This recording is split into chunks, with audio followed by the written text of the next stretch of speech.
আমি এসেছিলাম, দেখতে চেয়েছিলাম তোমার এক ঝলক। পাইনি দেখা, হয়তো বা তুমি ঘুমিয়ে পড়েছিলে। আমি এসেছিলাম, হয়তো দেরি হয়েছিল ক্ষণিকের, তবে আমি এসেছিলাম তোমার অপেক্ষার অবসান ঘটাতে।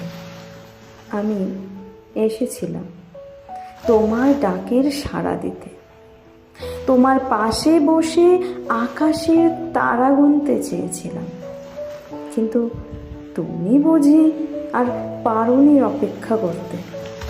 আমি এসেছিলাম সেই রাতে, ঝিরি ঝিরি বাতাসের পরে, সেই ঝোড়ো হাওয়ায় এসেছিলাম। তুমি ভয় পেয়ে দরজায় খিল দিয়েছিলে। আমি ফিরে গিয়েছি প্রিয়, তবে আমি এসেছিলাম, আমি এসেছিলাম।